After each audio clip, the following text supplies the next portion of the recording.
बहुत बहुत धन्यवाद। मेजर बख्शी जी ने हमें ज्वाइन कर लिया है। मैं उनका बहुत बहुत बहुत स्वागत करती हूँ। और अभी जो हमने वीडियो देखी उसमें भी कई सारे फैक्ट क्लियर हुए। बिना किसी लेट के लिए मैं सबसे पहले आमंत्रित करना चाहूंगी प्रार्थना के लिए हमारे साथ में ओके, आई थिंक प्रार्थना के लिए टाइम नहीं है क्योंकि मेजर बख्शी से बहुत सारी बातें करनी है। आज का इम्पोर्टेंट टॉपिक है जो कि हमारा टॉपिक है जैविक युद्ध और महाशक्ति बनने की होड़, चीन का जैविक हथियार, कोरोना महामारी या महासाजिश। निश्चित रूप से ये महासाजिश ही हो सकती है क्योंकि महामारी इस तरीके से फैले ऐसा कभी हुआ नहीं है। 2015 में भी एक ऐसा research paper article leak out हुआ है जिसमें कि अमेरिका में काम भी चल रहा है और कई सारे न्यूज़पेपर में भी लिखा हुआ आया हुआ है कि इसको महामारी के रूप में क्रिएटेड है। आज हमारे साथ में मुख्य वक्ता के रूप में major general doctor GD Bakshi ji हैं जो कि सेना पदक विशिष्ट सेवा पदक हैं, भारतीय सेना के सेवानिवृत्त अधिकारी हैं। मैं उनकी प्रोफाइल के लिए आमंत्रित करना चाहूंगी रेवती को कि start with the profile of Major General G.D. Bakshi. Good evening, everyone. I'm really honored to be a part of this webinar and feel privileged to talk about our distinguished guest, Major General G.D. Bakshi, SM VSM. Major General G.D. Bakshi is a retired Indian Army officer. He is from 6th Jammu and Kashmir Rifles, commissioned in the Indian Army from IMA Dehradun in November 1971. G.D. Bakshi has seen more war, insurgency, and terrorism than even an average army man. He was at the China front during 1971 and Punjab at the height of militancy in 1985, Kaksir and Kargil in 1987, Kishtwar, Jammu and Kashmir in 2000. He was awarded the Vishisht Seva Medal for commanding a battalion in the Kargil War. Later, he was awarded the Sena Medal for distinguished service in commanding a battalion during counter-insurgency drives. His other awards includes Special Service Medal, Sangram Medal, Operation Vijay Medal, Saina Seva Medal, High Altitude Service Medal, and so on. He has served 2 tenures at the Directorate General of Military Operations and was the first BGS at Headquarters Northern Command, India, where he dealt with information warfare and psychological operations. His books includes The Saraswati Civilization, Bose, and Indian Samurai, and so on. Thank you. Thank you very much. So it's a proud privilege that G.D. Bakshi ji with us. So sir, over to you. आज का जो topic है वो बहुत ही महत्वपूर्ण है क्योंकि इस टॉपिक पर खुलकर कोई और बात नहीं कर सकता। पूरे वर्ल्ड में 17 करोड़ से ज्यादा लोग इस महामारी से ग्रसित हुए और 34 लाख से भी ज्यादा लोगों ने अपनी जानें खो दी। और ये तो वो आंकड़े हैं जो कि सरकारी आंकड़े हैं। कई लोग तो ऐसे होंगे जिनकी कोई गिनती ही नहीं होगी। कितने परिवार उजड़ गए, कितने माथे का सिंदूर उजड़ गया, शायद उसकी गिनती नहीं है। यदि बायोलॉजिकल वेपन है तो निश्चित रूप से ये क्वेश्चन मार्क है। इसका मतलब 34 लाख लोगों की हत्या हुई है। तो आज इसी चर्चा पे हमारे साथ में जीडी बख्शी जी हैं। मैं बहुत मान और सम्मान के साथ में उनको आमंत्रित करती हूँ। Over to you sir. Sir please unmute yourself.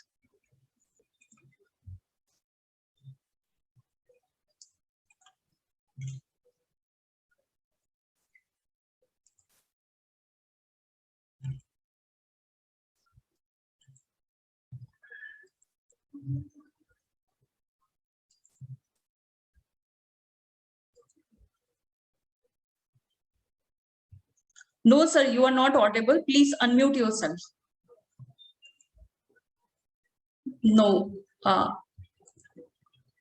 you can unmute at your part, sir. I'm sending you request. Please unmute only.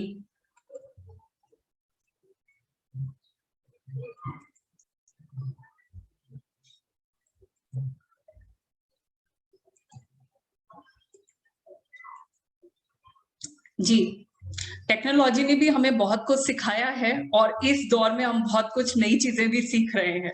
सबसे बड़ी बात यह है कि देश के लिए दिल में जज्बा हो और इतना बिजी होने के बाद में भी जीडी बख्शी जी ने इतना समय निकाला है। Yes sir, you are a co-host, you can unmute yourself। जी मोहक जी, ऐसा नहीं है, एक्चुअली सर co-host है, सर अपने पार्ट पे अनम्यूट कर सकते हैं। जी मैं देख रही हूँ आर्मी से हमारे साथ काफी लोग जुड़े हुए हैं और आज इस टॉपिक पे जी he can join, don't worry, he will be there within a second with us, he is already there। Okay मैं देख रही हूँ इस समय हमारे साथ अनिल भारद्वाज जी जुड़े हुए हैं, बैजनाथ मिश्र जी जुड़े हुए हैं जो कि पत्रकार हैं, अशोक मित्तल जी भी जुड़े हुए हैं और आर्मी से हमारे साथ में काफी लोग जुड़े हुए हैं। मैं सभी को जय हिंद बोलती हूँ क्योंकि आज का टॉपिक भी बहुत महत्वपूर्ण है और आज इस टॉपिक पर हम निश्चित रूप से बहुत अच्छी चर्चा पर चर्चा करने वाले हैं क्योंकि बहुत दिनों से इस विषय से संबंधित बहुत सारी भावनाएं हमारे मन में उमड़ी हैं। हमने बहुत सारी बातों को सोचा, लेकिन आप देखिए जो मेन मुद्दा था उससे हम भटक गए। कोरोना हुआ, बीमारी हुई, हमने सरकारों पे बहुत सारे लालछन लगाए, लेकिन हम ये भूल गए कि ये कोरोना आखिर निकला कहां से, कोरोना की आखिर उत्पत्ति कहां से हुई, इसके जनक कौन है और इतने लोग मारे गए उसकी आखिर जिम्मेदारी कौन लेगा, कौन उन परिवारों को दोबारा से सेटल करेगा जिस परिवार में एक ही व्यक्ति कमाने वाला था और आज वो हमारे बीच में नहीं है। तो आज फिर से हमें इस स्थिति को समझना पड़ेगा कि कोरोना महामारी में जो चीन का hello, can you hear me now? Yes sir, very well.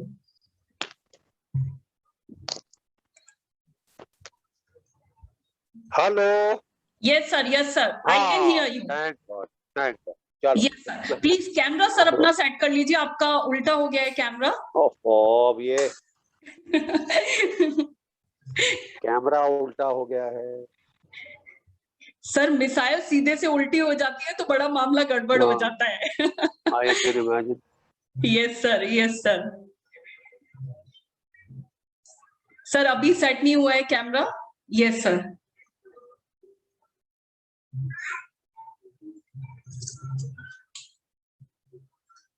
Ji sir, अपना कैमरा सेट करते हैं। मीनवाइल हम जिस टॉपिक पे बात कर रहे थे उस टॉपिक के लिए मैं मेजर जीडी बख्शी को बता दूं कि हमारे हिंदुस्तान से नहीं, हिंदुस्तान के बाहर भी काफी लोग आज इस कार्यक्रम को लाइव देख रहे हैं और उनकी उम्मीद भी है कि जो उनके दिल का दर्द है, जो उनके मन की परेशानी है, जो उनके मन की व्यथा है, वो आज जीडी बख्शी जी, क्योंकि एक शेर जब दहाड़ता है ना जंगल में तो सब लोगों को उम्मीद होती है कि और जानवर भी सुरक्षित होंगे या और जानवर भी ये कह सकते हैं कि हम भी जंगल के राजा हैं। और बहुत ही कम हिंदुस्तान में ऐसे लोग हैं जो इस जज्बे के साथ में हिंदुस्तान की बात को रखते भी हैं और बहुत दमदारी के साथ में इस बात को कहते भी हैं कि हम वो कर सकते हैं जो और लोग सिर्फ सोचते रह जाते हैं। आज भी देखिए हिंदुस्तानी हर जगह, हर फील्ड में सबसे ज्यादा आगे। Yes, over to you GD Bakshi ji. Over to you, sir. Thank you. Sorry for that technical glitch. देखिए देवियों सज्जनों, first of all thank you. First of all आप सबका बहुत बहुत आभार, खासकर मैडम बंसल का कि उन्होंने मुझे इस बहुत दिल्ली यूनिवर्सिटी के प्रोग्राम के लिए आमंत्रित किया। मैं कहना ये चाहता हूँ कि कोरोना का जो महामारी है इसने विश्व को झिझोड़ कर रख दिया है। कोई 17 करोड़ लोग, जैसे वो बता रही थी, संक्रमित हुए हैं और जो लेटेस्ट फिगर मेरे पास है उसमें जो है 40 लाख से ज्यादा जो है लोग बेचारे मर गए हैं all over the globe. $2 trillion का हिट हुआ है ग्लोबल इकोनॉमी को, सारी इकोनॉमी का भट्टा बैठ गया है और जॉब लॉसेस हो गए हैं, पूरी जिंदगानियां तबाह हो चुकी हैं दुनिया भर में। और कहा हमें जा रहा है कि ये जो पैंडेमिक थी ये एक नेचुरल ज़ूनोटिक ओरिजिन वाली पैंडेमिक थी जो कि वुहान की वेट मार्केट से, वहां की जो चमगादड़ें बिकती हैं वहां से हुई। माफ कीजिए, ये जो ज़ूनॉटिक थ्योरी है, इसमें बहुत सारे होल्स, ठीक है। सबसे पहले तो जो वुहान की वेट मार्केट है, उसमें चमगादड़ नहीं बिकती। चमगादड़ वहां से जो है, बाकी सब किस्म के जानवर बिकते हैं, चमगादड़ नहीं बिकती। और चमगादड़ वहां से 550 किलोमीटर दूर नानजिंग की गुफाओं में ही पाई जाती है। तो ये जो चीज कही जा रही है कि ये चमगादड़ से उत्पन्न हुई, नॉर्मली डायरेक्ट चमगादड़ से ह्यूमन ट्रांसफर नहीं हो पा रहा, जो कि सार्स एपिडेमिक है, जो कि मर्स एपिडेमिक है, इन सब में एक इंटरमीडिएट होस्ट था। मतलब जैसे कि सार्स में ये जो थी, ये सिवेट कैट से ये मानवों को आई, bat, civet cat, human being, ठीक है। और जो कि मर्स एपिडेमिक थी, और जो मिडिल ईस्ट रेस्पिरेटरी सिंड्रोम, उसमें ये जो थी, ये बैट से कैमल्स, कैमल से ह्यूमन। और ये 4 और 8 महीनों में पता चल गया था कि इंटरमीडिएट होस्ट कौन सा है। 18 महीने से ज्यादा हो गए इस पैंडेमिक को शुरू हुए, अभी तक ये नहीं पता चला है कि इंटरमीडिएट होस्ट कौन सा है। और अटकल तो ये लगाई जा रही है कि इंटरमीडिएट होस्ट कोई है ही नहीं, क्योंकि ये नेचुरल वायरस नहीं है, इसका इजाद एक लेबोरेटरी में किया गया है। देखिए, जब ये शुरू हुई थी पैंडेमिक, तो उस वक्त नेचर एक बहुत रिप्यूटेड जर्नल है, बहुत रिप्यूटेड जर्नल है मेडिकल साइंस का, सॉरी नॉट नेचर, लैंसेट में एक बहुत रिप्यूटेड जर्नल है मेडिकल साइंस का।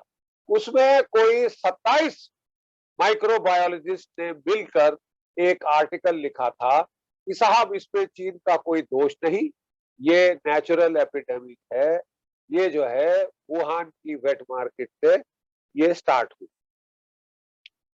तो आज पता चला है साहब, हाल में आके पता चला कि इस आर्टिकल के जो मुख्य लेखक थे, पीटर दजाक, ये नाम बड़े ध्यान से सुनिए, पीटर दजाक, ये इको हेल्थ अलायंस एक एनजीओ है अमेरिकन, उसके हेड। ये डॉक्टर फाउची के बहुत नजदीक थे।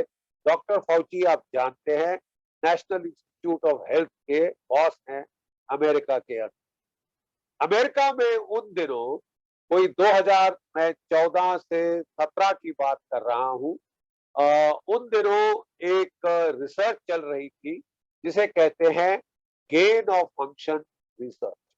What is this gain of function research? कि इसमें वो जो नेचुरल अकरिंग जो कि वायरस है, उसको लेके सूप अप किया जाता है, जेनेटिकली सूप अप करके उसको इस दर्जे तक लाया जाता है कि वो इंसानों के ऊपर हमला कर सके, ठीक है। और फिर वो नकली ऐसी वायरस लेबोरेटरी में बना के उस पे अपने वैक्सीन टेस्ट करते हैं, उस पे दवाइयां, एंटीडोट्स वगैरह टेस्ट की जाती है। इसका मकसद होता है टू ईदर प्रीएम्प्ट नेचर, यानी प्राकृतिक को प्रीएम्प्ट करना, और दूसरा मकसद होता है कि अगर हमारा दुश्मन जैविक युद्ध, बायोलॉजिकल वॉरफेयर हमारे खिलाफ करना चाहता है, वो ऐसी वायरस बनाता है और हम पे छोड़ता है, तो हमारे पास उसका इलाज होना चाहिए। लेकिन ये जो गेन ऑफ फंक्शन वायरस है, ये बहुत ही इसके खिलाफ बहुत लोग इससे घबरा गए। बोले साहब, आप ऐसे फ्रैंकेनस्टीन अपनी लेबोरेटरी में बना रहे हैं, जो अगर निकल गए तो जो अनर्थ आप नहीं, जिससे बचना चाहते हैं, वो आप खुद अपने सर मारेंगे। इसलिए अमेरिका में कानूनन ये रिसर्च बंद कर दी। डॉक्टर फाउची की चतुराई देखिए, उन्होंने $3.4 बिलियन का एक ग्रांट जो है वो पीटर दजाक को दिया कि यही रिसर्च वो चीन की लेबोरेटरी में, वियतनाम की लेबोरेटरीज में, थर्ड वर्ल्ड कंट्रीज की लेबोरेटरी में जारी रखे, ताकि अगर निकल भी गया तो वो वहां के लोगों को संक्रमित करेगी, ना कि अमेरिका के लोगों को। आज फौची साहब इससे मुकर रहे, लेकिन वो बहुत जो है ही इज अंडर फायर, और बहुत सारे जो रिपब्लिकन सेनेटर्स हैं वो उनकी जो पर्दाफाश कर रहे हैं आज। और इससे साफ जाहिर होता है कि ये जो पीटर दजाक था, ये चाइना की वुहान लेबोरेटरी से बहुत मिला जुला था, उनकी फंडिंग कर रहा था, इस रिसर्च के लिए उसमें मदद कर रहा था। तो इसको चाइना को क्लीन चिट देने का कोई हक नहीं था। लेकिन बदतमीजी की हद देखिए, जब WHO की एक टीम चीन में चेक करने गई वुहान इंस्टीट्यूट ऑफ वायरोलॉजी को, तो ये सज्जन पीटर दजाक उसके अंदर एक बड़े सीनियर सदस्य के रूप में गए और दोबारा जाके ये इन्होंने क्लीन चिट चाइना को दी। सही मानों में इनको अपने आप को इस इन्वेस्टिगेशन से रिक्यूज करना चाहिए, ठीक है, क्योंकि इनको कोई अधिकार नहीं था उस इन्वेस्टिगेशन में होने का, क्योंकि इनके हाथ खुद रंगे हुए, ठीक है। तो मैं आपको कहना चाहता हूं कि पीटर दजाक साहब ने जो क्लीन चिट पहले दी थी फरवरी 2020 में, और इस साल जो फिर क्लीन चिट देने की कोशिश की है, वो बिल्कुल सस्पेक्ट है। जो टीम WHO की चीन में गई, चीन ने उसे 15 दिन होटल में क्वारंटाइन कर दिया कि 15 दिन तो साहब आप होटल से बाहर नहीं निकल सकते। 15 दिन में उन्होंने अच्छी तरह से वुहान इंस्टीट्यूट ऑफ जो वायरोलॉजी है उसकी साफ सफाई, चमका दिया, धो दिया, वैक्यूम क्लीन कर दिया, और फिर 3 घंटे के लिए इस टीम को वहां जाने दिया। वहां जब ये टीम गई, कोई ब्लड सैंपल नहीं देखने दिए, कोई लैब रजिस्टर नहीं देखने दिए, कोई कंप्यूटर डेटाबेस नहीं चेक करने दिए, कोई जो लेबोरेटरी के वर्कर थे उनको इंटरव्यू नहीं करने दिया। मतलब ये एक मजाक था इंक्वायरी के नाम पे, शरेआम एक बहुत भद्दा मजाक। और जब वहां से लोग आए वापस, इसका मकसद था कि चीन की हिमायत करना, चीन को क्लीन चिट देना, चीन को गंगा जल से धुला हुआ तुलसी का पत्ता बना। तो देखिए, मैं आपको बताना चाहता हूं कि इसके चलते आज जो क्लीन सर्टिफिकेट, जो क्लीन चिट दी गई थी अमेरिकन इलेक्शन के दौरान, जब डोनाल्ड ट्रंप साहब जो थे वो बहुत इसके खिलाफ बोल रहे थे चीन के, और सही कह रहे थे वो, तो उस वक्त उनको बोला गया कि ये तो सब कॉन्स्पिरेसी थ्योरी, ये तो सब था, ये महज के अटकलें, असली में ये नेचुरल बाय। देखिए साहब, अब जो है निकोलस वेट एक बहुत टॉप साइंटिस्ट है, आपके बहुत टॉप साइंटिस्ट है, जो कि बुलेटिन ऑफ एटॉमिक साइंटिस्ट है, जो कि टॉप जर्नल है साइंटिफिक वर्ल्ड में। उसमें एक बहुत ही डिटेल्ड लेख लिखा है जिसमें उन्होंने साबित कर दिया है कि ये एक नेचुरल वायरस नहीं थी। ये जो थी, इसमें सार्स का जो हुक मॉलिक्यूल था उसको स्प्लाइस करके जेनेटिक इंजीनियरिंग से, जो कि बैट कोरोना वायरस की बैकबोन से जोड़ा गया, गेन ऑफ फंक्शन रिसर्च में कहां पे जोड़ा गया? Wuhan institute of virology. देखिए साहब, ये है तो एक मेडिकल इंस्टीट्यूट। आप मुझे बताएं कि जो all India institute of medical sciences है, क्या उसके हेड कोई फौजी है, कोई फौजी अफसर है? जी नहीं, उसके हेड हमारे सिविल डॉक्टर्स। लेकिन जो वुहान इंस्टीट्यूट ऑफ वायरोलॉजी है, उसके head people's liberation army PLA के 2 मेजर जनरल हैं, मेरी रैंक के major general doctor Shi Zhengli और चाओ वेई। ये 2 उनके टॉप वायरोलॉजिस्ट किसके? पीपल्स लिबरेशन आर्मी के।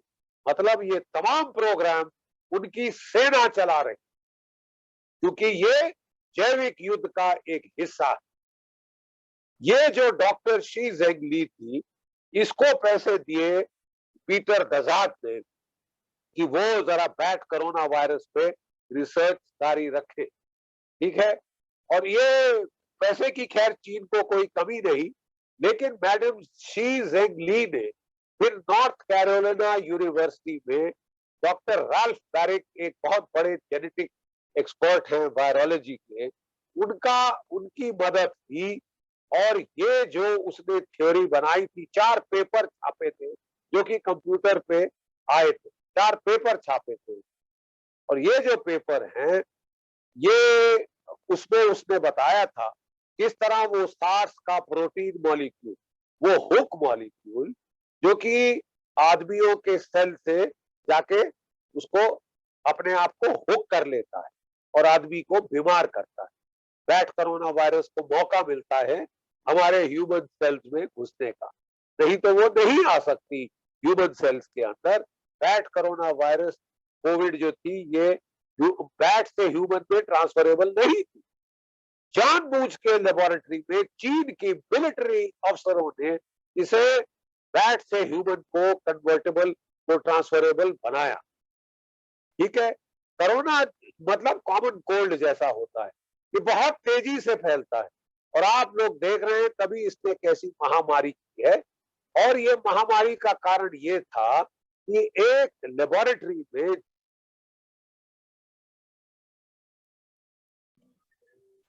सर आपकी वॉइस ये बैट कोरोना की बैकबोन के ऊपर इसको लगाया गया, ठीक है। मैं आपको बता देना चाहता हूं कि सन 2015 में ये रिसर्च शुरू हुई थी। सन 2015 में जू देजोंग नाम का एक और चाइनीज एयरफोर्स का साइंटिस्ट था, उसने और 18 वैज्ञानिकों ने चीन के बिल के पेपर लिखे थे, जो कि उन्होंने अपनी हाईएस्ट लीडरशिप जो शी जिनपिंग है उसके पास 24 बार उन्होंने प्रेजेंटेशन करी। उसमें कुछ मुख्तलिफ पहलू मैं आपके साथ शेयर करना चाहूंगा। नंबर 1, उन्होंने कहा कि जो सार्स की वायरस है ये जेनेटिकली इंजीनियर्ड है और ये खासकर बनाई गई चाइना पे जैविक युद्ध छेड़ने के लिए। जरा प्लीज इस चीज को ध्यान से समझे, यानी चीन की परसेप्शन में उसके खिलाफ जेनेटिकली इंजीनियर्ड वायरस छोड़ी गई है। चीन के खिलाफ उसकी सोच में उसके खिलाफ बायोलॉजिकल वॉरफेयर वेज किया गया है। इसका मतलब चीन की परसेप्शन में वो जस्टिफाइड है दुनिया पर पलटवार करने का जैविक हथियारों के साथ। जैविक हथियारों के साथ वो दुनिया पे पलटवार कर सकता है। ये जो जू देजोंग का जो पेपर था उसमें उसने कहा कि किस तरह जो आजकल फ्रीज ड्राई की जा सकती है, अगर हम बायोलॉजिकल वॉरफेयर के एजेंट बनाएं, उनको फ्रीज ड्राई कर सकते हैं, काफी महीनों सालों तक स्टोर किया जा सकता है और फिर फ्रोजन फूड के जरिए उसे दुनिया में कहीं भी चुपचाप चोरी छुपे पहुंचाया जा सकता है। किसी रेस्टोरेंट में जाके, किसी टॉयलेट में जाके, धारावी की स्लम में जाके छोड़ा जा सकता है और वहां से वो ऐसे फैलेगा जैसे कि आपने देखा कोरोना को फैलते हुए। और चीन को ट्रेस बैक करने का कोई तरीका नहीं है। इस पेपर में उन्होंने लिखा कि इस तरह से, इस प्रकार के हमले से चीन बगैर पकड़े गए जाते हुए जो मेडिकल केयर सिस्टम है किसी भी देश का, उसको तबाह कर सकता है, उसकी इकोनॉमी का सत्यानाश कर सकता है, ठीक है साहब। और ठीक यही डिजाइन चीन ने अनफोल्ड किया। चीन ने बड़ी चतुराई से ये चीज अनफोल्ड की। अब पूरी दुनिया कह रही है कि साहब ये नेचुरल एपिडेमिक नहीं, ये नेचुरल एपिडेमिक नहीं। और मैं जरा आपको एक दो सबूत और पेश करना चाहता हूं। देखिए, एक ब्रिटिश साइंटिस्ट और एक नॉर्वेजियन साइंटिस्ट है, उन्होंने कहा, जब उन्होंने ये स्टडी किया बैट कोरोना वायरस की बैकबोन पे किस तरह जेनेटिकली जोड़ा गया एक सार्स के हुक मॉलिक्यूल को, तो उन्होंने जब उसको तफसील में स्टडी किया, उन्होंने देखा कि 4 पॉजिटिव पॉजिटिवली चार्ज जो है अमीनो एसिड एक के साथ एक उसमें जुड़ी। देखिए आप सब और मैं इतनी फिजिक्स या केमिस्ट्री तो जानते हैं कि पॉजिटिव पॉजिटिव चार्ज एक दूसरे को रिपेल करें, लेकिन ये पॉजिटिव चार्ज उसको हेल्प करता है नेगेटिवली चार्ज ह्यूमन सेल्स के साथ अटैच करना। ठीक है, लेकिन नेचर में ऐसा हो नहीं सकता कि चार पॉजिटिव, अगर दो पॉजिटिव चार्ज भी आए इकट्ठे हो जाएं तो शक की गुंजाइश है। ये कैसे दो पॉजिटिव चार्ज इकट्ठे हो गए, वो तो रिपेल कर देगा। तीन आए तो आपको बहुत शक होना चाहिए, लेकिन अगर चार पॉजिटिव चार्ज इकट्ठे एक मॉलिक्यूल में हैं, चार अमीनो एसिड पॉजिटिवली चार्ज, तो इसका मतलब था ये artificially created genetically engineered virus है। मतलब इसमें तो आप कोई शक नहीं रहे।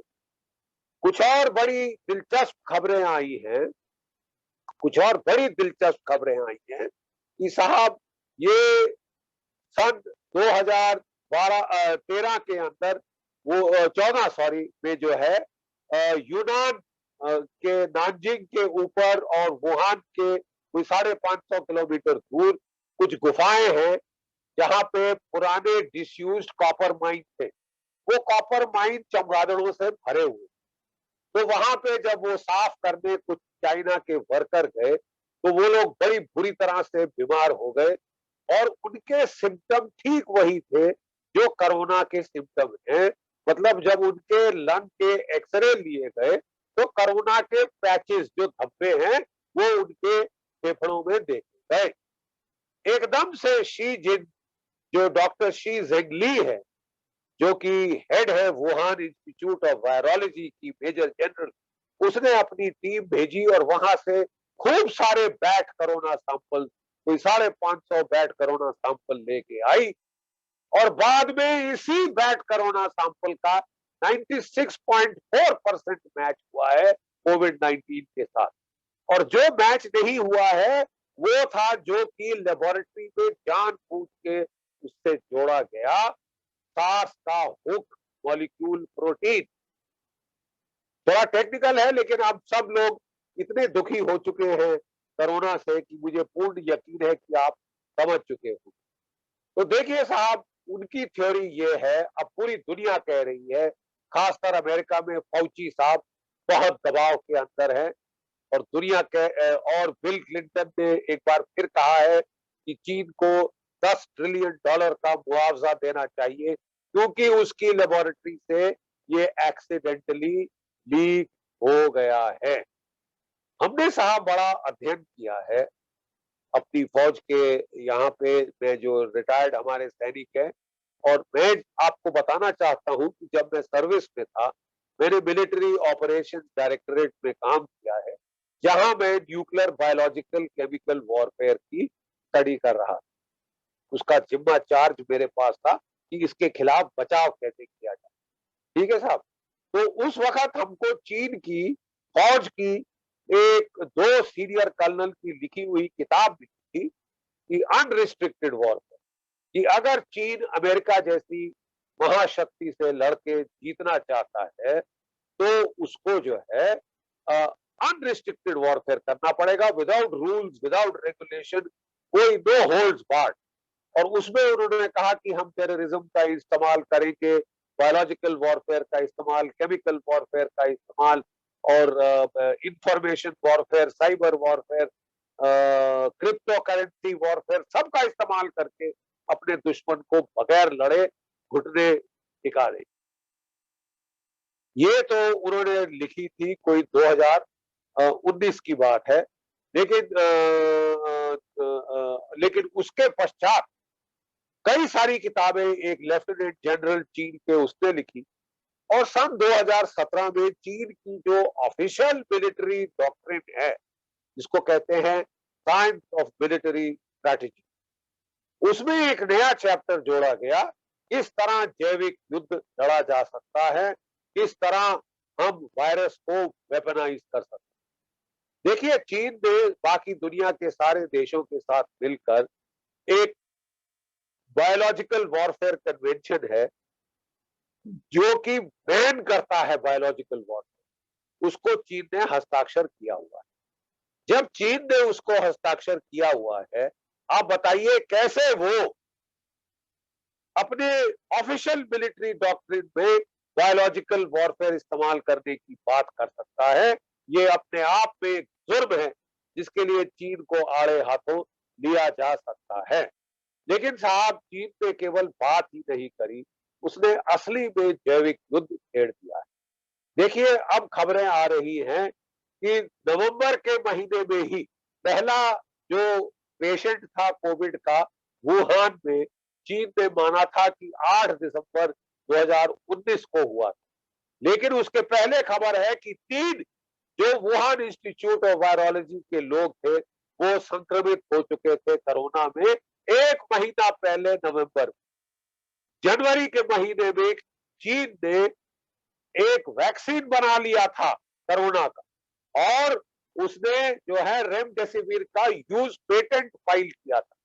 भाई, यूज पेटेंट आप दवाई का तभी फाइल कर सकते हैं जबकि आपने 2-3 महीने उस पर प्रयोग किया है। इसका मतलब आपको मालूम था तकरीबन सितंबर अक्टूबर 2019 से 3 महीने पहले की साहब ये कोरोना वायरस है।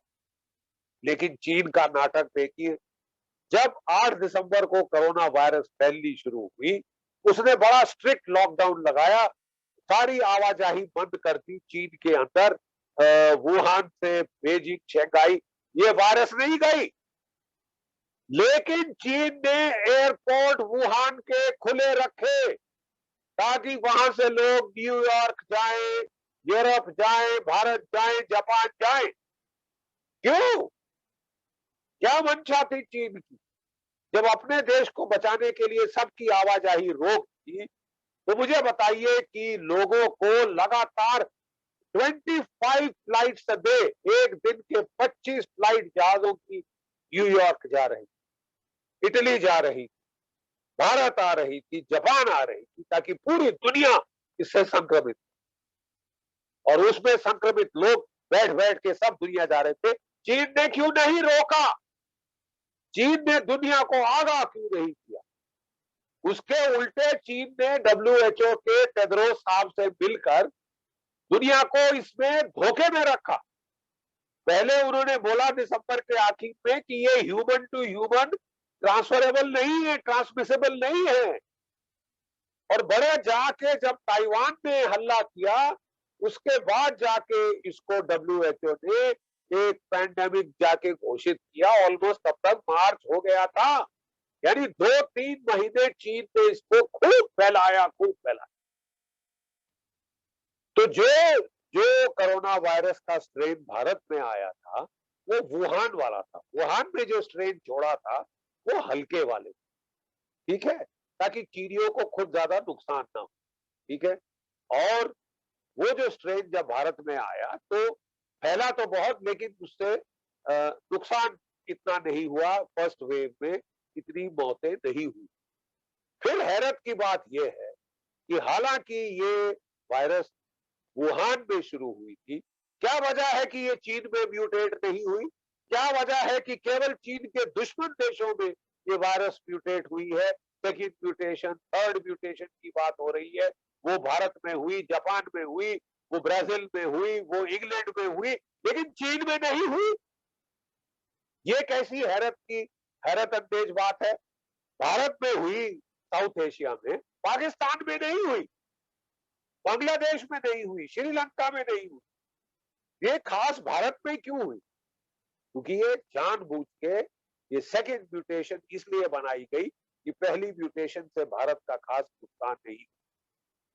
देखिए साहब, मैं आपको कहना चाहता हूं कि अब पूरी दुनिया तकरीबन मान रही है कि ये एक्सीडेंटल, ये लेबोरेटरी में बनी वायरस है, और शायद accidentally Wuhan institute of virology से लीक हो गई।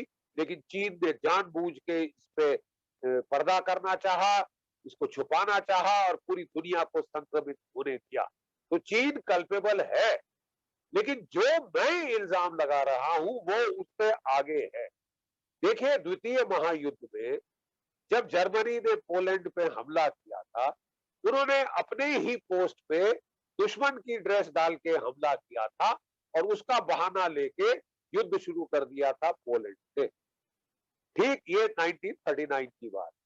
ठीक इसी तरह जापान ने जब चीन पे हमला किया था तो मुगडेन नाम के एक शहर में उनका पोस्ट था, जापान का अपना पोस्ट था, उस पे चीनी ड्रेस डाल के उन्होंने हमला कर दिया था। मतलब ये दोनों स्टेज्ड अटैक थे, नकली अटैक। तो एक शक था, बहुत भारी शक का दायरा पड़ रहा है, क्या ये जो एक्सीडेंट वुहान में हुआ जिसके जरिए ये जो वुहान वायरस लीक हो गई, क्या वो स्टेज्ड जानबूझ के किया नकली एक्सीडेंट था? देखिए साहब, बहुत गंभीर इल्जाम।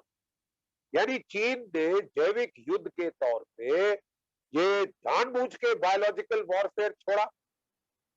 एक और चीज की तरफ मैं आपकी तवज्जो, आपका ध्यान आकर्षित करना चाहूंगा। 8 दिसंबर को पहला जो है पेशेंट वुहान में कोरोना वायरस से, पेंडेमिक से, कोविड से संक्रमित हो जाता है, वो ऑफिशियली मान लेते और फिर ये पेंडेमिक शुरू हो जाती। 28 दिसंबर को, 8 दिसंबर को ये होता है, महज 20 दिन बाद चीन जो है वो ताइवान पे चढ़ बैठता है, साउथ चाइना सी में चढ़ बैठता है, जापान के खिलाफ एक्सरसाइज और धमकियां देनी शुरू कर देता है और फिर मार्च अप्रैल के महीने में वो भारत पे, लद्दाख में तकरीबन चढ़ाई कर देता है। अगर किसी देश में गलती से नेचुरल तरीके से कोई पेंडेमिक बीमारी, महामारी फैल गई हो या एक्सीडेंट से फैल गई हो, क्या वो देश दुनिया भर से लड़ने को आतुर होगा? क्या वो देश दुनिया भर से दादागिरी करेगा, सैनिक दादागिरी? देखिए साहब, ये बहुत ही गंभीर बात है और ये साफ इससे जाहिर है कि ये हमें तो अब डर लग रहा है कि ये कोई एक्सीडेंट भी नहीं, ये तो जानबूझ के किया हुआ एक दिखावे का एक्सीडेंट है, जिसके जरिए चीन ने अपने ही इलाके में वो छोड़ा, वो वायरस जिसकी तैयारी उसने कर रखी थी, जिसके वैक्सीन उसने बना रखे थे, जिसकी दवाई उसने बना रखी थी, अपने को तो उसने फटाफट ठीक कर लिया। आज उसकी इकोनॉमी दिन दूनी रात चौगनी तरक्की कर रही है, जबकि भारत की इकोनॉमी दुनिया की इकोनॉमी का उसने भट्टा बिठा, और वो अब अमेरिका को बोल रहा है, धमकी दे रहा है कि हमसे मत टकराना। तो पहले तो जो बाइडेन साहब ये मान नहीं रहे थे, डेमोक्रेट, वो सोच रहे थे कि प्रेसिडेंट ट्रंप साहब जानबूझ के चीन की तरफ ध्यान बटा के इलेक्शन जीतना चाहते हैं, लेकिन अब जो बाइडेन भी कह रहे हैं, लगता है ये एक्सीडेंट है। और उन्होंने 90 दिन दिए हैं अपनी CIA वगैरह को कि आप पता करिए कि ये नेचुरल था या एक्सीडेंट। इसके ऊपर अब जांच पड़ताल हो रही। देखिए, जहां तक भारत का सवाल है, हमारे 3 करोड़ से ज्यादा लोग संक्रमित हुए हैं और 3 लाख भारतीय मारे जा चुके, शहीद हो चुके हैं कोरोना के चलते। हर परिवार में नुकसान, दिल्ली में नुकसान हुआ है सबसे ज्यादा। मैं जब था तो लोग मुझे बेचारे रो रो के फोन कर रहे थे कि हमको इमरजेंसी वार्ड में बेड दिलवा दीजिए, हमें ऑक्सीजन दिलवा दीजिए, हमें रेमडेसिविर दिलवा दीजिए, दवाई दिलवा दीजिए। मतलब आदमी का दिल टूट जाता था। डॉक्टर रो रहे थे कि नहीं है साहब, कितना बुरा हाल हुआ। जो सारे युद्ध हमने लड़े हैं 1947 से लेके आज तक, उसमें 3 लाख भारतीय नहीं मारे गए। 3 लाख क्या, 30,000 भी शायद नहीं मारे गए, और यहां तो 3 लाख भारतीय मार डाले हैं चीन ने जैविक युद्ध खेलकर। क्या चीन को कुछ नहीं कर सकती दुनिया? क्या चीन हंसते हुए झेल लेगा, ठेगा दिखाएगा पूरी दुनिया को? ये कहां तक जायज है? अगर हमने चीन को छोड़ दिया, उसको आड़े हाथ नहीं ली, तो चीन तो करता जाएगा साहब। फर्स्ट वेव आई, हमने मुकाबला किया, सेकंड वेव आई, हमने मुकाबला किया, अब थर्ड वेव आएगी, फिर चौथी वेव आएगी, फिर पांचवी, फिर 10वीं। क्या हम ऐसे ही लड़ते रहेंगे? हम लॉकडाउन में रहेंगे? हमारे बच्चे स्कूल नहीं जाएंगे? आपके रिश्तेदार मरते रहेंगे और चीन ठेगा दिखा के हंसता रहेगा? ये नहीं था, ऐसा हो नहीं सकता। चीन को कीमत चुकानी पड़ेगी, नहीं तो वो करता रहे, नहीं तो वो बाज नहीं आता। इसलिए हमको अपनी आवाज उठानी चाहिए ताकि चीन को नेम और शेम किया जाए। दुनिया के समस्त देश मिलकर उस पर दबाव डालें। जिस तरह इंटरनेशनल एटॉमिक एनर्जी एजेंसी है, जो कि बड़ी इंट्रूसिव इंस्पेक्शन कर सकती है न्यूक्लियर प्लांट की सारी दुनिया में, इस तरह हमको बायोलॉजिकल वॉरफेयर कन्वेंशन को रीराइट करना पड़ेगा और एक इंटरनेशनल वॉचडॉग बॉडी बनानी पड़ेगी, जो जहां भी वायरोलॉजिकल लेबोरेटरियां हैं, चाहे चीन में, चाहे अमेरिका में, चाहे कहीं और, उनका इंस्पेक्शन करने का जिसे हक हो। इंट्रूसिव इंस्पेक्शन, ये जो मजाक चीन ने हमारे साथ, दुनिया के साथ किया है, वैसा वो ना करे। मैं एक बार फिर याद दिलाना चाहूंगा, वैश्विक स्तर पे कोई 17 करोड़ लोग संक्रमित हुए हैं, कोई 40 लाख मारे गए।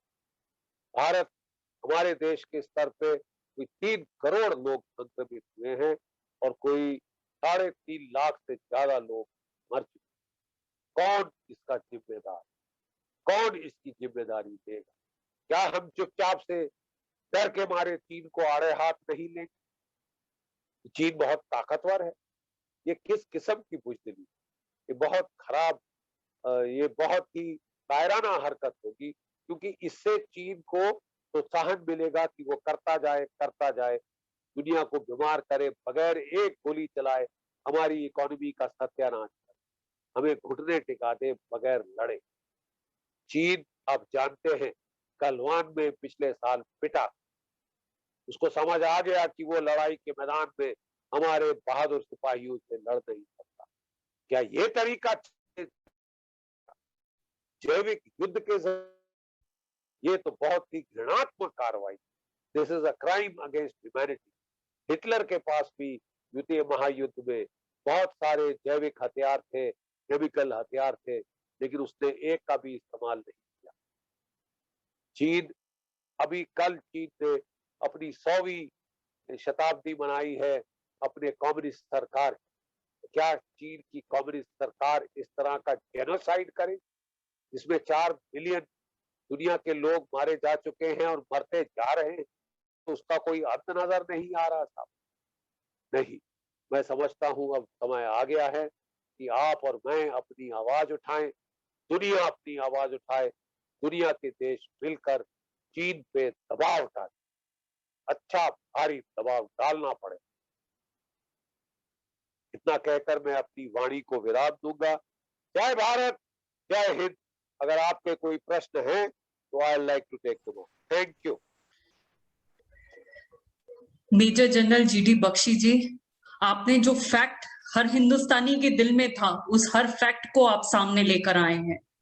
आज जिस तरीके की स्थिति देख रहे हैं कि आज जितने भी युद्ध हुए, 30,000 सैनिक हमारे मारे नहीं गए, लेकिन इस जैविक महामारी ने हमारे लाखों परिवारों को उजाड़ दिया है। अभी तो सिर्फ हम उनकी गिनती कर रहे हैं जो परिवार हमारे, जो लोग मर गए हैं, पर आप देखिए उनके पीछे जो परिवार छूटा है, जिसका एक ही व्यक्ति कमाने वाला था, आज उसकी स्थिति देखिए बद से बदतर है। वो परिवार भी आत्महत्या को अग्रसर है और उसमें से कई ऐसे परिवार हैं जिनको मैं खुद जानती हूं कि सिर्फ बच्चियां रह गई हैं, ना माँ है ना पिता है। जवाब दीजिए, कौन इस चीज के लिए जिम्मेदार होगा? निश्चित रूप से चीन इसके लिए जिम्मेदार है। कुछ प्रश्नों के साथ में हम इस बात को आगे बढ़ाते हैं। आप में से जिस किसी के प्रश्नों, प्लीज अपने हैंड रेज कर दीजिए ताकि हम प्रश्नों को ले सकें। और मैं जीडी बख्शी जी को ये विश्वास दिलाना चाहती हूँ कि सर आप अकेले नहीं है इस मुहिम में। ये हर हिंदुस्तानी जो यहाँ इस कार्यक्रम में जुड़ा हुआ है या फेसबुक के माध्यम से जुड़ा हुआ है, उस हर व्यक्ति के दिल की आवाज ये है कि जीडी बख्शी एक ऐसी पहल शुरू करें जिसमें कि हम आगे बढ़कर चीन का सामना कर सके और चीन को मुंह तोड़ जवाब दे सके कि जिस तरीके से चीन अपने आप को सोच रहा है कि महाशक्ति बनकर वो सब कुछ कर लेगा और हिंदुस्तान को घुटने टिका देगा, तो ये भूल जाए। तो मैं कुछ प्रश्नों को लेना चाहूंगी। हमारे साथ अमेरिका से सलील गुप्ता जी हैं। जी सलील गुप्ता जी, सभी से निवेदन है क्वेश्चन प्लीज शॉर्ट में रखिए जिससे कि आंसर ज्यादा से ज्यादा ले सके। जी। Thank you, Major Bakshi. It was a very good talk, and I just want to say some of this information leaked within 2 weeks after last year in US. But you know, the political climate is it was all drowned, and it was all conspiracy. But you are right. अब ये conspiracy नहीं, ये real story है. And so I'm so happy that you are able to completely do your talk, because I was worried that you will be stopped, because there are so many people who don't want this to be in the public image. And if you can send me the original article, जो 27 microbiologists ने Lancet में दिया था, then I will appreciate. Thank you. Thank you very much. You are absolutely right. In the highly charged, polarized atmosphere of the US presidential election, ये जब उस वक्त सब जानकारी थी, आप बिल्कुल सही फरमा रहे हैं, और उस वक्त बिल्कुल इसको पू किया गया, मजाक उड़ाया गया जिसने भी ये बात करी, और कहा गया कि ये तो कॉन्स्पिरेसी थ्योरी है। यहाँ तक कि फेसबुक, अगर आप कुछ इस पे अपनी फेसबुक पे डालते तो आपको वो बैन कर रहे थे फेसबुक से, और बहुत लोगों को बैन किया, एक बार 3 दिन के लिए बैन किया फेसबुक ने ये सब लिखने के। आज वही चीज वो सब संज्ञान में है पूरी दुनिया में। ये पर्दाफाश हो गया है क्योंकि under the freedom of information act, जो अमेरिका के रिपब्लिकन पार्टी वाले हैं और लोग हैं, साइंटिस्ट हैं, उन्होंने ये सारे फैक्ट ढूंढ निकाले। और अब मुझे उम्मीद है कि चीन को आड़े हाथ दिया जाएगा।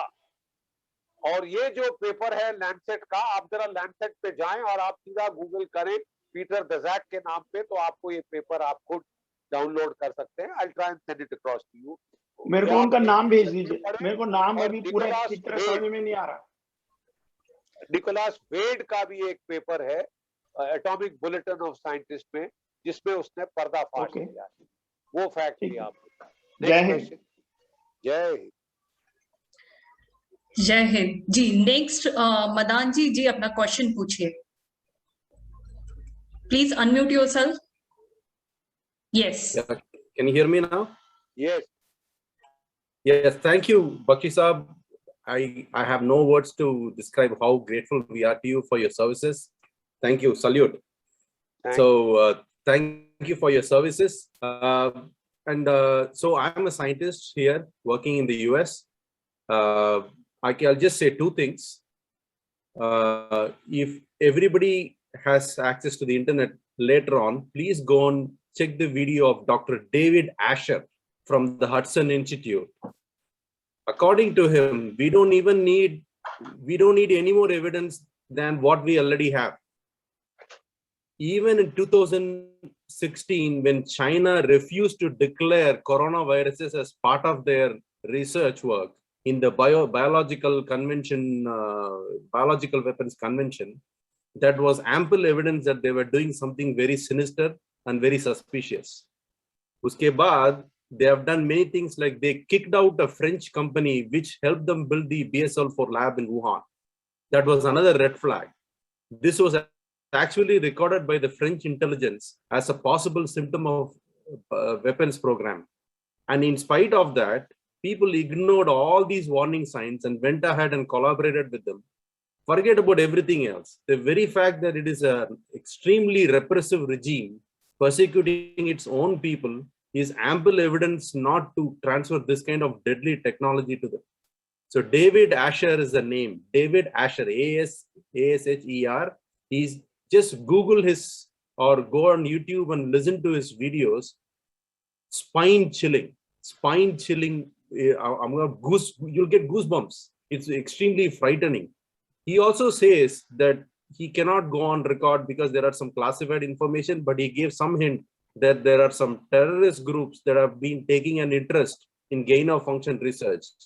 We are living in a very dangerous time because BSL-4 labs are spreading all over the world. They are building more BSL-4 labs. even if there is nothing sinister, an accidental lab leak, the probability is increasing. That's all I would like to say. Thank you very much. Pranam. Thank you so Namaste. much for that very pertinent piece of information. May I tell you that a year back, the Chinese have opened a virological laboratory in Pakistan under their DRDO equivalent, which is the program being run by the Pakistan Army. All right? The Chinese are also arming Pakistan with these biological viruses so that they can spread it into India through the terrorist network. No wonder Pakistan asked for a ceasefire, because they found that they tried 4 times to take Kashmir, each time they got bashed. Then they tried 30 years of terrorism to try and shake India loose from Kashmir with the help of these local Rudalis. But they again failed. Now they want to do it through biological warfare and drone warfare. And you know that Yes. I'm well aware of the dangers, but I don't give a damn. You see, when I was talking all this, I was putting it on the net. I wrote articles last year. I have again written articles in the Indian Military Review.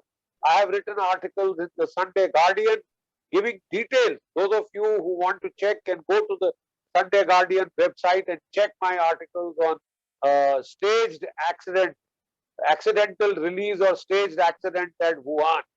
You see, that is on the full outlining of the biological warfare program. Do you know what happened? Suddenly I found on the net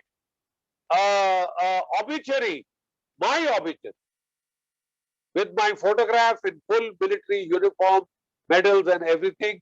And that was saying that Major General Bakshi, very well-known TV commentator, वो corona की लड़ाई हार गए और ईश्वर दिवंगत आत्मा को शांति दे. I started getting a spate of calls from all my friends and colleagues, very worried, and I had to tell them Tiger zinda hai. But when we checked back as to from where had this obituary come, you know, it had come from Nigeria.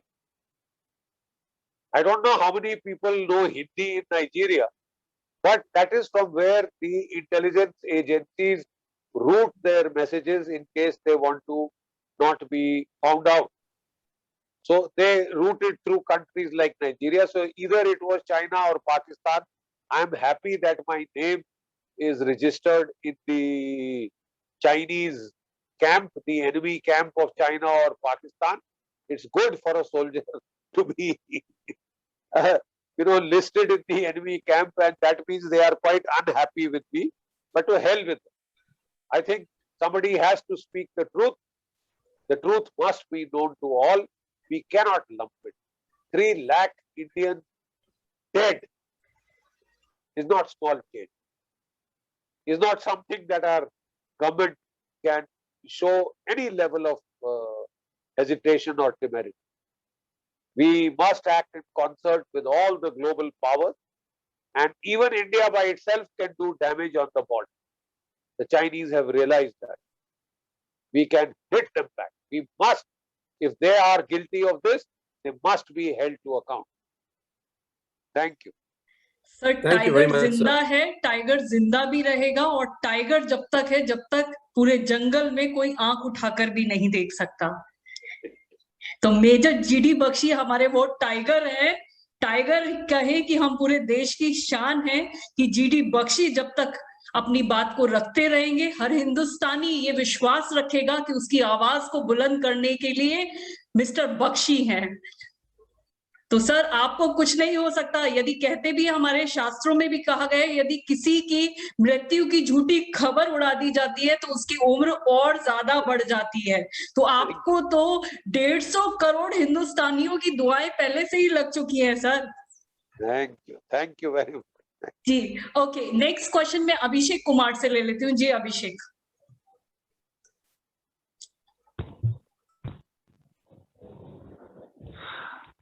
Hello, sir. First of all, I would like to say that I'm very lucky to be here, and I'm not buttering at all when I say that I'm really a big fan of you, and you're actually one of my role models. I'm not lying about it. So it's really a very proud moment for me that I'm talking to you. I mean, obviously not face to face, but it's much better this way. So my question would be that as you said, that 100 years have been completed of communism in China. So first of all, they say that there is communism in China, and when the virus was released, it was released not only around the world, it was released in China as well. So first of all, the release in China. Second, the atrocities that that China is inflicting upon the Uyghur Muslims that we've been hearing about, and then the blackmailing and all those kind of tortures that billionaires like Jack Ma are facing. So all these things, if we just look at it, why don't the people of China just revolt around? I mean, since they are being a communist country, why don't they just revolt Look, against these things? thank you for this question. It is a totalitarian state. They monitor your thoughts. Every word that you speak, utter, is monitored, is recorded. Whatever you are saying on Twitter, their equivalent of Twitter is seen with a tooth comb. You can't leave your town and go to some other town without taking permission of the commissar. It is a total, Orwellian state. It is an Orwellian state. 30 million Chinese were killed in Mao's time because of his stupid experiment which created famine. And the communism, Stalin and his Gulag concentration camp, the Chinese concentration camp, the Chinese, the way they have murdered their own citizens. So we hope that one day the people of China will realize and free themselves from this tyranny. Nobody else can help them but themselves. And you are right, what they are doing to the Uyghurs. And look at Pakistan, which talks so much against, India doing this in Kashmir and that in Kashmir. Why are they quiet about the Uyghur Muslims? Why are they quiet? Because China is Pakistan is China's cat's paw. And now Pakistan has been given a biological laboratory to try and, send biological agents to us to wage war against India now through biological warfare. Will this be the new normal? Idiot countries like Pakistan will also be waging biological warfare, making us sick whenever they want. And we will do nothing because we are too goody-goody, too Gandhian. I'm sorry, sir, I don't think that will work. We will have to raise costs and consequences for such people. Thank you. Right, sir. You're saying absolutely right. I agree with your statement. Yes, next we have, yes, sir, please unmute yourself. Dr. Arvind Kumar Kushwa. Yes, sir, please unmute yourself.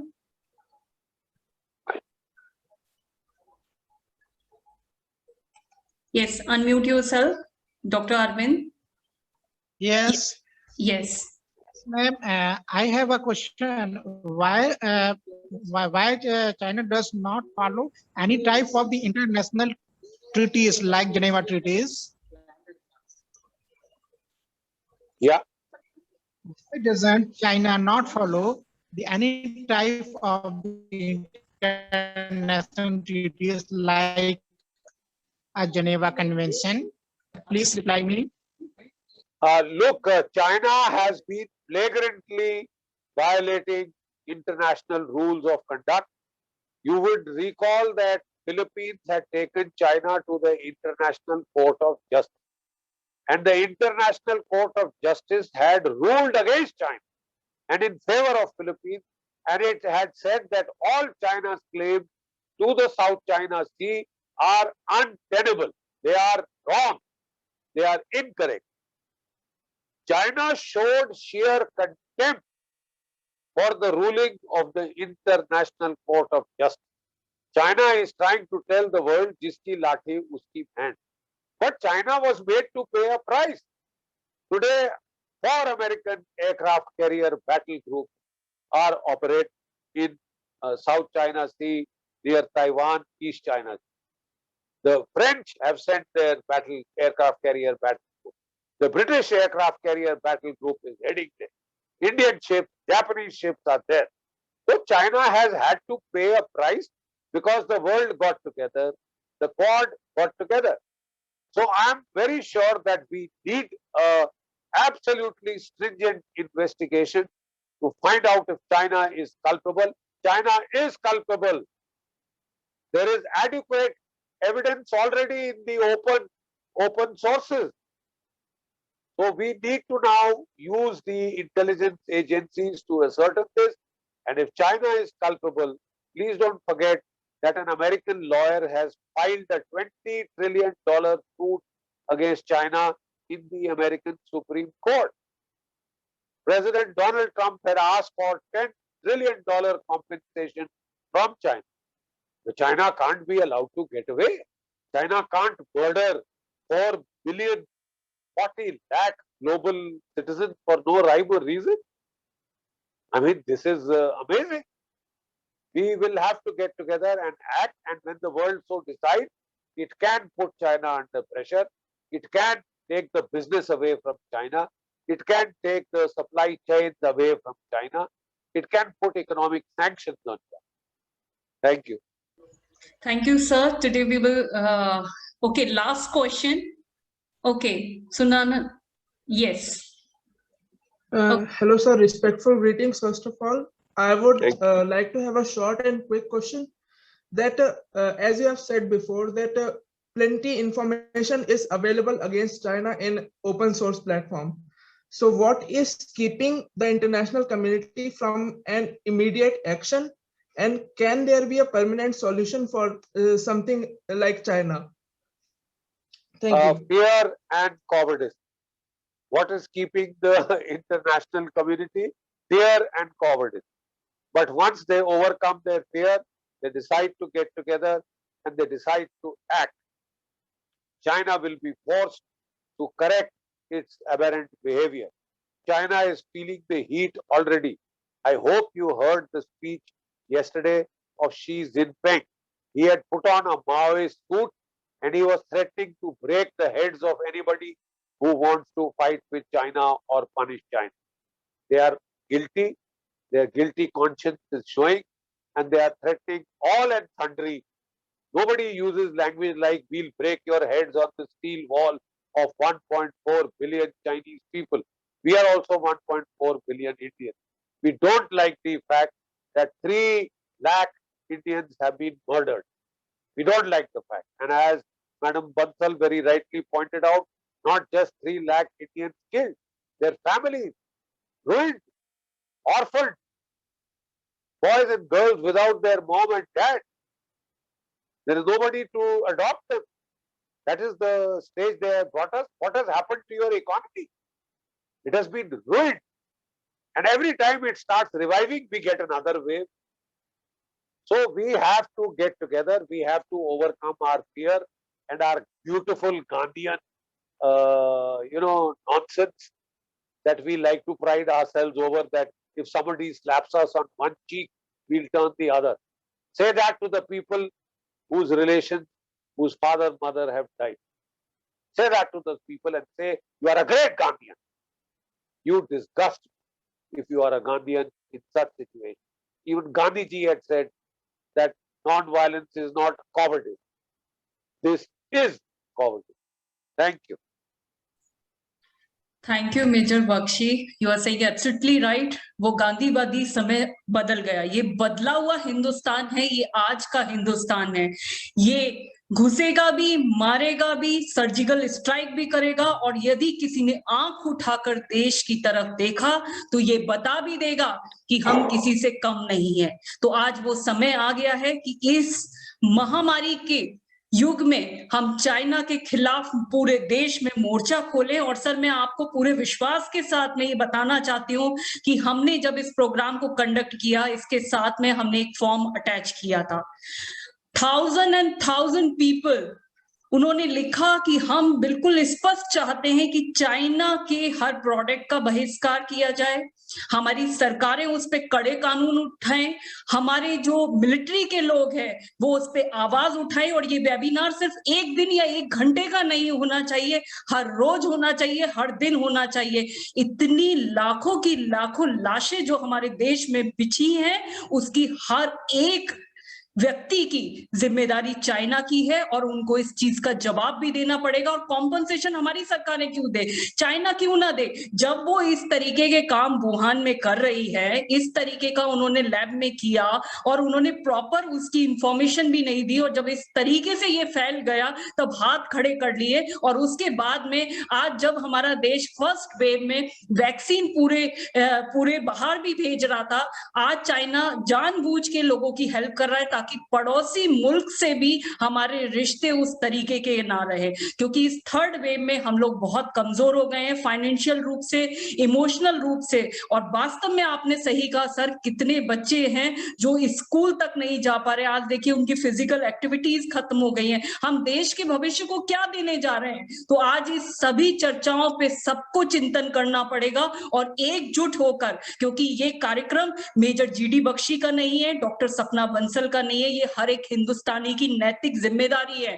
15 अगस्त या 26 जनवरी को राष्ट्रवाद की दुहाई ना दे, हर रोज हर समय ये देश आपको पुकार रहा है, और आज समय आ गया है, चाहे जनसंख्या नियंत्रण कानून हो, चाहे हमारा ये जो चाइना के खिलाफ मुद्दा हो, इस सब में हमारे सभी देशवासी एक हो और ज्यादा से ज्यादा इस फॉर्म को भरें, जिससे कि हम सरकारों के माध्यम से ऊपर तक भी इस बात को पहुंचा सके। तो आइए मैं कार्यक्रम के समापन की ओर लेकर चलती हूँ। मैं श्रेया दुबे को आमंत्रित करती हूँ कि शांति पाठ के साथ में इस कार्यक्रम का समापन करें।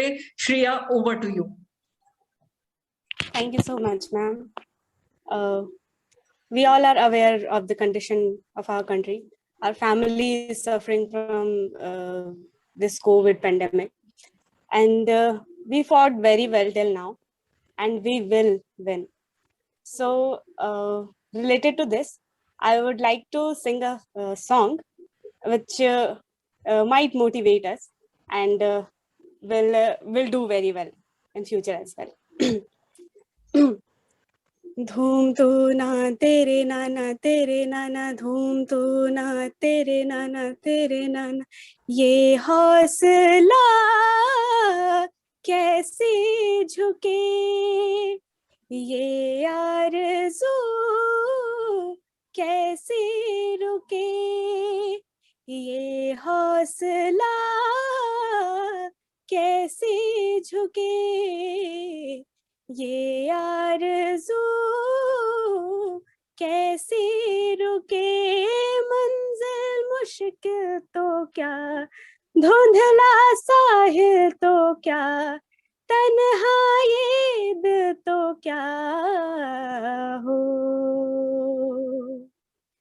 राहों में कांटे बिखरे अगर, उस पर तो फिर भी चलना ही है।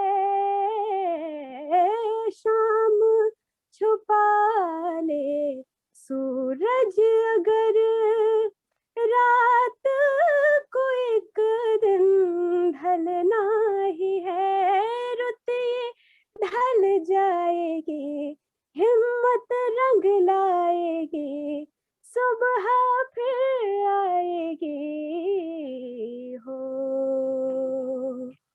ये हौसला कैसे रुके, ये आरज़ू कैसे झुके, ये हौसला कैसे रुके, ये आरज़ू कैसे झुके। मंजिल मुश्किल तो क्या, धुंधला साहिल तो क्या, तन्हाई दिल तो क्या हो। Thank you so much. Thank you. Yes. Over to you, Major Bakshi. Thank you very much. मैं सिर्फ लास्ट में रिक्वेस्ट करना चाहूंगा सारे समस्त श्रोतागण से कि ये YouTube पे डाला जा रहा है, इसे खूब फैलाएं ताकि ये जागृति हो कि हे अर्जुन युद्ध कर। अगर ये रोकना है ये तमाशा कि कल परसों चौथ, third wave, fourth wave, fifth wave में हम फिर दौड़ते भागते ना फिर रहे हो या ऑक्सीजन ढूंढने या कोई और नई दवाई ढूंढने एक नए कोरोना के लिए, तो हमको चीन का सामना करना होगा। दुनिया के वैश्विक स्तर पे देशों को इकट्ठा होकर चीन को दबाव डालना होगा कि इस तरह के तमाशे बंद करें, और जो उसने किया है उसके किए की सजा चीन को मिलना अनिवार्य। जय भारत, जय हिंद। जय हिंद सर, जय हिंद, जय भारत। बहुत सही कहा सर आपने, आप सभी का बहुत बहुत धन्यवाद। मैंने इसे फेसबुक का लिंक भी आपको शेयर किया हुआ है, ज्यादा से ज्यादा लोगों को शेयर करिए जिससे कि ये आवाज सिर्फ एक हिंदुस्तानी या दो हिंदुस्तानियों में समेट ना जाए, इसकी आवाज पूरे विश्व के साथ साथ चीन तक पहुंचे कि अब ये बदलता हुआ भारत है जो बोलेगा भी, कहेगा भी और अपने हक को भी मांगेगा। और अब एक भी हिंदुस्तानी अपने प्राण को इस कोरोना महामारी में नहीं गवाएगा।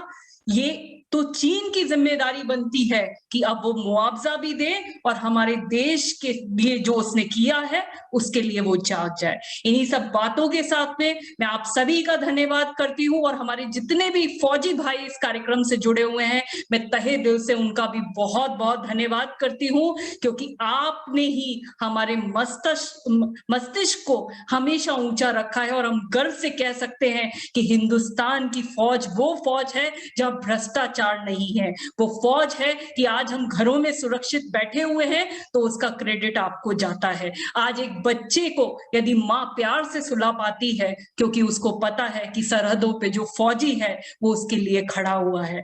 बहुत बहुत धन्यवाद मेजर बख्शी जी, बहुत बहुत धन्यवाद सभी का, बहुत बहुत धन्यवाद। जय हिंद, जय भारत।